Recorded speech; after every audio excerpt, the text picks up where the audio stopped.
आपने पिछले 24 से 48 घंटों के दौरान सोशल मीडिया पर नरेंद्र मोदी से मंसूब एक वीडियो पैगाम देखा होगा, सुना होगा, जिसमें वो AI जनरेटेड पैगाम है।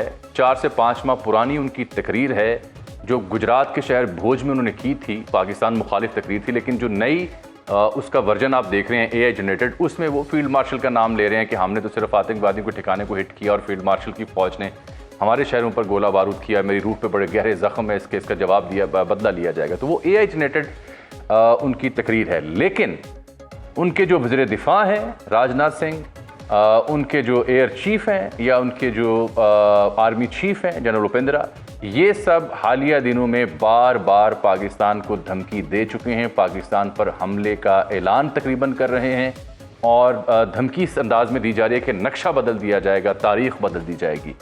राजनाथ सिंह ने तो सरखरी के मामले को भी हाईलाइट करने की कोशिश की। उनको लगता है कि पाकिस्तान वहाँ पे कोई स्ट्रेटेजिक डेवलपमेंट कर रहा है तो वो ना की जाए, वगरना हम निस्तो नाबूद कर देंगे, ये जुमले बोले जा रहे हैं। दिसंबर का इन्हें इंतज़ार है क्योंकि रूस से ये S-400 का मजीद निज़ाम ख़रीदने के ख्वाहिशमंद हैं। पुतिन ने आना है दिसंबर में भारत के दौरे पर, तो एक आम राय ये है कि शायद उससे पहले भारत कोई ऐसी कोशिश कर सकता है। हमारा जवाब क्या है उसका मुख्तलिफ अहवाल तो मैं आपको अपने प्रोग्राम के इब्तिदाई में दे चुका हूँ, लेकिन इस मामले पर तफसील से बात करने के लिए आज हमने ज़हमत दी है जनाब जनरल रिटायर्ड जाहिद हुसैन साहब को, डिफेंस एनालिस्ट हैं, और एयर कमांडर रिटायर्ड जनाब खालिद चिश्ती साहब को। आप दोनों का बहुत शुक्रिया, आपने हमें वक्त दिया।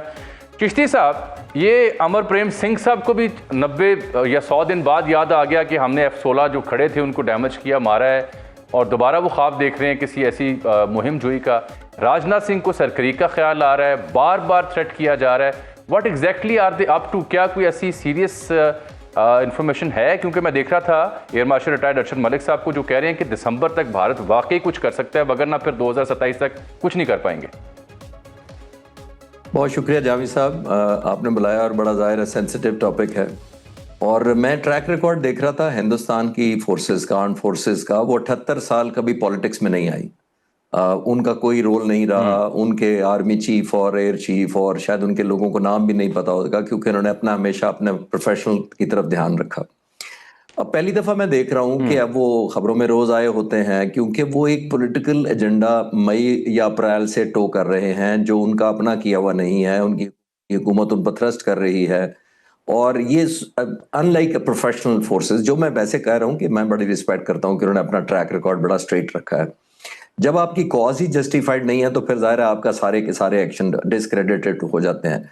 और बचपन से हम सुनते आए हैं, और मैंने भी पढ़ा था कि अब उनका देख लें फोर्सेस के ऐसे ऐसे बयान दिए जा रहे हैं जो हिजान खेजी पैदा करते हैं या हाइप क्रिएट करते हैं, क्योंकि शायद वो कोई ट्रॉफी वगैरह के चक्कर में थे मई में कि कोई ऐसी ट्रॉफी मिल जाती और अगले 6 महीने में उन्होंने स्वीप कर जाना था। और पाकिस्तान का स्लोगन तो आपको पता है उनके हर इलेक्शन का हिस्सा होता है। पाकिस्तान में इलेक्शन का कभी जिक्र नहीं होता हिंदुस्तान का, उनके हर इलेक्शन में होता ही पाकिस्तान स्पेसिफिक है। एक बात, वो over a period of time आपने सही पॉइंट आउट किया कि पहले चीफ ऑफ डिफेंस स्टाफ उनके सिंगापुर जाते हैं, वहां पे कहते हैं हमारा नुकसान हुआ, हमने टैक्टिक्स इंप्रूव किए, हमने कम बैक किया।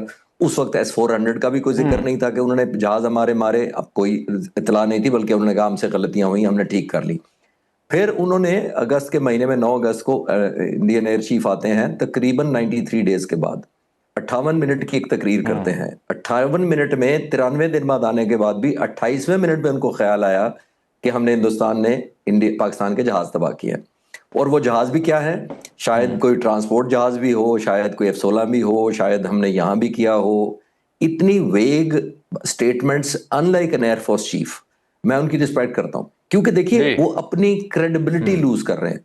हमने पूरी फोर्सेस में यही पढ़ा कि आपकी इंटेग्रिटी सबसे ज्यादा आपको इसका हिफाजत करनी चाहिए, क्योंकि मैं जानता हूं कि अगर अंग्रेजी में एक मुहावरा कहा जाता है कि if you have integrity nothing else matters, if you do not have integrity nothing else matters. तो वो मेरा ख्याल है उनको इंटेग्रिटी का ध्यान सबसे ज्यादा फोर्सेस में हम क्वेश्चन होते हैं कि अपनी इंटेग्रिटी का और अपने एक जो हमारा एक तकद्दुस है या ग्रेस है उसका ध्यान रखना चाहिए। फिर उसके बाद आगे आ जाते हैं, अब कहते हैं हम जोग्राफिया ही बदल देंगे। तो मैं बचपन में उर्दू का जो सब्जेक्ट होता था तारीख जोग्राफिया भी पढ़ा करते थे, तो वो मेरा ख्याल है तारीख जोग्राफिया इकट्ठा लफ्ज इस्तेमाल होता है। जोग्राफिया तब्दील करने से पहले तारीख आता है, तो तारीख पढ़ लेनी चाहिए। अगर 78 साल की नहीं कर रही तो 4-5 महीनों की पढ़ ले पीछे से। इस तरह के नारे मारना एक आप टेम्परेरी हाइप तो क्रिएट होती है। बिहार के इलेक्शन समझ आ रहे हैं, उनकी मजबूरी है। और मैं आपके व्यूअर्स को आसानी के लिए बताता चलूं कि बिहार बहुत बड़ा सूबा है उनका, तकरीबन 13 करोड़ उनकी पॉपुलेशन है, जिसमें से 7 करोड़ वोटर हैं। पंजाब से बड़ा सूबा है उनका, इंडिया का ऑलमोस्ट 10% समझे पॉपुलेशन में ये इलेक्शन होने लगा है। तो वो एक पेस सेट करता है वहां का election, no doubt about it, उनकी मजबूरी है। लेकिन बदकिस्मती से प्रोफेशनल आर्म्ड फोर्सेस को एक पॉलिटिकल स्लोगन के लिए या एक पॉलिटिकल मोटिव के लिए इस्तेमाल करना, ये सिर्फ काबिल अफसोस हो सकता है। हाइप क्रिएट करने से कुछ लोग नहीं होते, और मई में उन्होंने करके देख लिया था, अप्रैल और मई में उसका क्या नतीजा निकला। बिल्कुल ठीक, ठीक, बिल्कुल ठीक। मेरे साथ सर यही है चिश्ती साहब, मैं जरा जनरल जाहिद महमूद साहब से बात कर लूँ। जनरल साहब, ये मैं देख रहा था कि वो रूस से मजीद S-400 खरीदना चाह रहे हैं। फिर उनको पाकिस्तानी आला सतही डिफेंस वफूद जो हैं वो ढाका में है 6 से 10 अक्टूबर तक, और ना सिर्फ वो आर्मी हेडक्वार्टर पहुंचेंगे, नेवल हेडक्वार्टर और बहरिया के हेडक्वार्टर और 10th डिवीजन जो है बांग्लादेश का, वहाँ भी जा रहे हैं हमारे वफूद। तो इस सिलसिले में जो दिसंबर की बात बार बार की जा रही है, उस बीच में चुनाव भी आ रहा है, पाकिस्तान अगर इस दफ़ा कुछ ऐसी हरकत होती है तो पाकिस्तान किस हद तक जाने को तैयार है? जी, बिस्मिल्लाहिर्रहमानिर्रहीम। जामी साहब, thank you very much for the invite, और चिश्ती साहब को भी मेरा सलाम। देखिए, पाकिस्तान जो आपने लास्ट बात की है कि पाकिस्तान किस हद तक जाने को तैयार है, तो पाकिस्तान हर हद तक जाएगा जी, from tactical response to the strategic response. और अब ये जो पेनफुल वॉर होगी, लेट्स से कि वो कोई करता है, अपना एप्लीकेशन करता है सेफ्रेनाइज्ड टेररिज्म की, तो अब it is going to be very very painful. अब जो फ्यूचर की जामी साहब वॉर है ना, वो इसी के ऊपर डिपेंड करेगी कि आप एज अ नेशन कितना पेन बर्दाश्त करते हैं। एज अ नेशन मैं कह रहा हूं कि अब क्या अभी सिविल मिलिट्री एक ही टारगेट हो गया जी, कोई फर्क नहीं रहा, और कितना पेन आप इन्फ्लिक्ट कर सकते हैं। तो अभी ये जो इंडिया पे पेन जाएगा वो कश्मीर या पंजाब या राजस्थान तक नहीं महदूद होगा, क्योंकि कश्मीर और जो पंजाब का पेन है वो ऑलमोस्ट हमारा ही रहता है जी, इधर हो या उधर हो। उस कॉन्टेक्स्ट को समझिए। अब ये वहां पे जाएगा जहां पर ये सेफ्रोनाइज सोच पनपती है, और it will be more painful for the Ambanis and Adanis India, ये याद रखिएगा जी। और पाकिस्तान अल्हम्दुलिल्लाह ये रिटॉरिक नहीं करता, क्योंकि हमारा पीसफुल को एग्जिस्टेंस पे हम बिलीव करते हैं। विद वन ओनली हमारी शर्त होती है कि जी जो इशू है उसको सॉल्व किया जाए। तो मेजर कॉन्फ्लिक्ट का reason, it is not an issue, it is a conflict. Conflict की रिपरकशंस यही है कि पाकिस्तान ने तैयारी इस कॉन्फ्लिक्ट की सोल्यूशन के लिए की है, और ये जो अब ऐड हो गया, अब कॉन्फ्लिक्ट से आगे ये ऐड हो गया कि अपनी इंडिया सिर्फ डेटरेंस नहीं इंश्योर कर रहा है, ये हेजमोनिक डिजाइन के साथ आ रहा है। वो नक्शा पाकिस्तान का नहीं बदलना चाहता, वो ईस्ट ऑफ सिंध से लेके तो पूरा जो अखंड भारत का नक्शा है वो पूरे को पूरे रीजन को बदलना चाहता है, और अखंड भारत की एप्लीकेशन हुई है, जैसे वहां पे अखंड ग्रेटर इजराइल की हुई है। तो ये पूरे रीजन का नक्शा बदल चल, ओनली हिंड्रेंस इसके इस नक्शे को बदलने में जो है और जिसने रोका हुआ है और कैपेबिलिटी है कि वो भारत का ही नक्शा बदल देगी, वो है पाकिस्तान। तो ये तो कॉन्टेक्स्ट है जी। तो Pakistan will use all available means, इसलिए तो उसने अपने 5 नेशनल इंटरेस्ट शामिल कर दिए जी, चीजें जो इंपॉर्टेंट चीजें हैं, पानी हमारा, हमारी सॉवरेनिटी, हमारी ज्योग्राफियाई सरहदें, कश्मीर और nuclear. This is the national vital interest. Pakistan is a serious strategic state जी। पाकिस्तान रिस्ट्रेंट जरूर रखता है अपनी न्यूक्लियर पावर के साथ, लेकिन अपनी कैपेबिलिटी कैपेसिटी के साथ जो विल है to use all available means, वो हमने न सिर्फ डिमॉन्स्ट्रेट किया, पुलवामा में देख लें, पहलगाम में देख लें, in spite of all pressures. और विद मोदी जो उसने 2014 के बाद जितने मैं देखे 99 में कारगिल हुआ, वाजपेयी, अच्छा ये ड्रामा बड़ा अच्छा करते हैं जी, वाजपेयी साहब इधर थे, 98 में हमने अमन की रेखा, ये और साथ साथ ऐसी भी एक्टिविटीज में इन्वॉल्व रहे कि पाकिस्तान को और BLA को सपोर्ट करते रहे। इनसे जरा पूछिएगा, मैं अभी हिंट करता हूं कि जब वाजपेयी साहब की बस यात्रा के बाद जब मुशर्रफ साहब कंपोजिट डायलॉग कर रहे थे, तो इनके लोग पकड़े गए, इनके एम्बेसी के लोग पकड़े गए। ये चक्री जरा पूछिए ना रेस्ट एरिया में कौन बंदा पकड़ा गया था, और सारा सबूत थे। लेकिन चूंकि कंपोजिट डायलॉग हो रहा था तो मुशर्रफ साहब ने प्रॉब्लली वो उन्होंने समझा मुनासिब कि अभी इसको स्पॉइल ना कीजिए, दैट जो इनका एम्बेसी का स्टाफ था, he was expelled from here, और बाद में उन्होंने कन्फेस भी किया।